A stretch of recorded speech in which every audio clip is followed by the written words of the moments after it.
కరీంనగర్ జిల్లాలో lower Manair dam పరిసరాల్లోని Saptagiri colony walking track వద్ద వన మహోత్సవం కార్యక్రమంలో భాగంగా మంత్రులు పొన్న ప్రభాకర్, వాకిటి శ్రీహరి మొక్కలు నాటారు. వన మహోత్సవంలో భాగంగా వాకింగ్ ట్రాక్ వద్ద 2000కు పైగా మొక్కలకు మహిళలతో నాటించారు. ఈ కార్యక్రమంలో ఎమ్మెల్యే మేడిపల్లి సత్యం, షార్ట్ chairman Sivasena Reddy, collector Pamela Satpathy, municipal commissioner Praful Desai అధికారులు పాల్గొన్నారు. అనంతరం మంత్రులు మాట్లాడారు.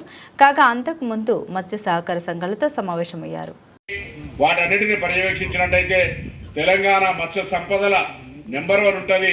అందులో మా జిల్లా తప్పకుండా మీరు ప్రత్యేకమైన శ్రద్ధ పెట్టాలి. మీరు మహబూబ్ నగర్ అయినా కూడా కరీంనగర్లో ప్రొడక్షన్, క్వాంటిటీ, ఉత్పత్తి, దీనికి సంబంధించిన నిల్వ ఇక్కడ ఉండబడేటువంటి అనేక రకాలుగా ఈ కరీంనగర్కు సంబంధించింది కాబట్టి దాన్ని దృష్టిలో పెట్టుకొని మరి ఇక్కడ మత్స్య సహకార సంఘాలకు అన్ని రకాల సహకారం ఇవ్వడము, ప్రభుత్వం తరఫున ప్రోత్సాహం ఇవ్వడము, చేప పిల్లల పంపిణీ కానీ, మార్కెటింగ్కు సంబంధించినటువంటి ఫిష్ మార్కెట్స్ కానీ, ఎక్స్పోర్ట్ ఫెసిలిటీ కానీ, కోల్డ్ స్టోరేజ్ కానీ, ఇటువంటి అన్ని ఏర్పాటు చేయడానికి మేము ఈ జిల్లా ప్రజాప్రతినిధులుగా ఈ జిల్లా నుంచి 3 మంత్రులు ఉన్నాం, శాసనసభ్యులు ఉన్నారు.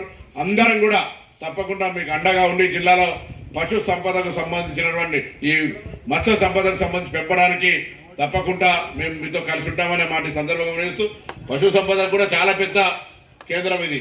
అనేక డైరీ ఫారాలు, అనేక మిల్క్ ప్రొడక్షన్స్ ఉన్నాయి. వాటిని మరొకసారి ప్రత్యేకించి మీరు రివ్యూ చేస్తారు. కొంతమంది దగ్గర ఇప్పుడే డైరీకి సంబంధించిన 9 కోట్ల రూపాయల ఒక ప్రాజెక్టు, 4 కోట్ల రూపాయల ఒక ప్రాజెక్టు శాంక్షన్ అయి ఉన్నాయి. దానికి సంబంధించినటువంటి ట్రైనింగ్ ఇష్యూస్లలో కూడా వాటిని మళ్ళీ వచ్చినప్పుడు మీరు ఫౌండేషన్ వేస్తారు.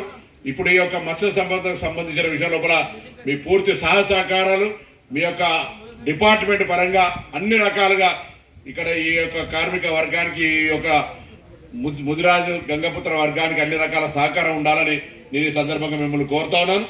మరి కులం తరఫున గురించి ప్రతినిధులు ఎవరైనా మాట్లాడతారంటే మళ్ళీ నేనే అనుకుంటా ఒక 2-3 ముచ్చట్లు ఎవరైనా చెప్పదలుచుకుని చెప్పినాక గౌరవ నగర్ జిల్లా ముద్దుబిడ్డ, ఇటీవలనే మంత్రిగా ప్రమాణ స్వీకారం చేసినటువంటి వాకటి శ్రీ గారి గారు ఒకసారి అక్క చెల్లెలందరూ గట్టిగా చప్పట్లు కొట్టి ఆశీర్వదించండి.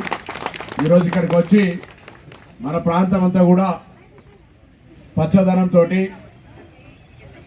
కాలుష్య రహితంగా, మంచి వాతావరణంలో ఉండాలనే ఆలోచనతోటి ప్లాంటేషన్ కార్యక్రమం ఇచ్చేసినటువంటి వారికి, గౌరవ శాసనసభ్యునికి, మిగతా అతిథులందరికీ పేరు పేరున మరొక మహబూబ్ నగర్ నుంచి ఇచ్చేసినటువంటి క్రీడల చైర్మన్ శివసేన రెడ్డి గారికి ప్రతి ఒక్కరికి పేరు పేరున నమస్కారాలు.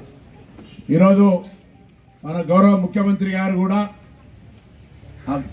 రాజేందర్ నగర్లో ఉన్నటువంటి వ్యవసాయ యూనివర్సిటీలో ప్లాంటేషన్ ప్రారంభించినారు. ప్లాంటేషన్ గురించి మనం ఏదో చిన్నగా అనిపిస్తూ ఉంటుంది, కానీ మన పిల్లలు ఎట్లా పెంచుకుంటున్నామో ప్రతి ఒక్కరు ఒక మొక్కను పెంచుకోవడం, వారి పెళ్లి రోజో లేదా పుట్టినరోజో లేకపోతే ఇతరత్ర ముఖ్యమైన రోజులలో ఒక మొక్కను నాటడం, దాన్ని పెంచడం ఒక బాధ్యతగా మనం ఏ విధంగా అయితే పిల్లలు వేస్తామో ఆ విధంగా పెంచాల్సిన అవసరం ఉంది. ఉదాహరణ, మనం దేశ రాజధాని ఢిల్లీ తీసుకుంటే అక్కడ ఎన్ని ఆస్తులున్నా, ఎంత పెద్ద వ్యవస్థ ఉన్నా, దేశానికి రాజధాని అయినా అక్కడ ఉండడానికి నివాస యోగ్యం లేకుండా కాలుష్యంతో అక్కడ ఉన్న వాళ్ళంతా ఖాళీ చేసిపోయేటువంటి పరిస్థితి ఏర్పడ్డది. ఇలా తెలంగాణలో కాలుష్య రహితంగా ఉండాలని ప్రభుత్వాలు అనేక నిర్ణయం తీసుకుంటా ఉన్నాయి. అందులో ప్లాంటేషన్కు సంబంధించి ఖచ్చితంగా ప్రతి గ్రామంలో, ప్రతి వార్డుల్లో, ప్రతి ఊరిలో మొక్కలు నాటాలి. నాటడానికే పరిమితం కాదు, వాటిని కాపాడాలనేటువంటి ప్రణాళిక తీసుకొని పోయే సందర్భంలో ఈరోజు మున్సిపల్ కమిషనర్ గారి ఆధ్వర్యంలో, జిల్లా కలెక్టర్ గారి సలహా సూచన మేరకు ఇక్కడ కూడా ప్లాంటేషన్ అయితే ఉంది. జిల్లాలో కూడా ప్రతి గ్రామంలో కూడా ఈ కార్యక్రమం కొనసాగుతూ ఉంది.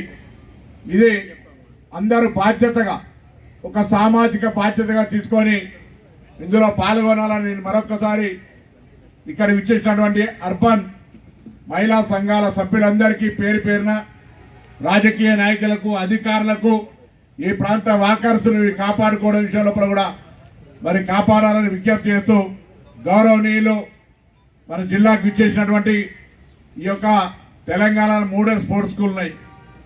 అక్కడ అక్కింపేట ఒకటి, ఆదిలాబాద్ ఒకటి, ఇక్కడ ఒకటి.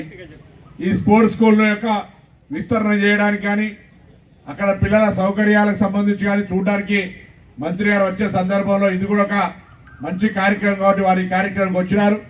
ఈ కార్యక్రమంలో వారు పాల్గొన్నందుకు ధన్యవాదాలు తెలియజేస్తూ వారిని మాట్లాడవలసిందిగా విజ్ఞప్తి చేస్తాను.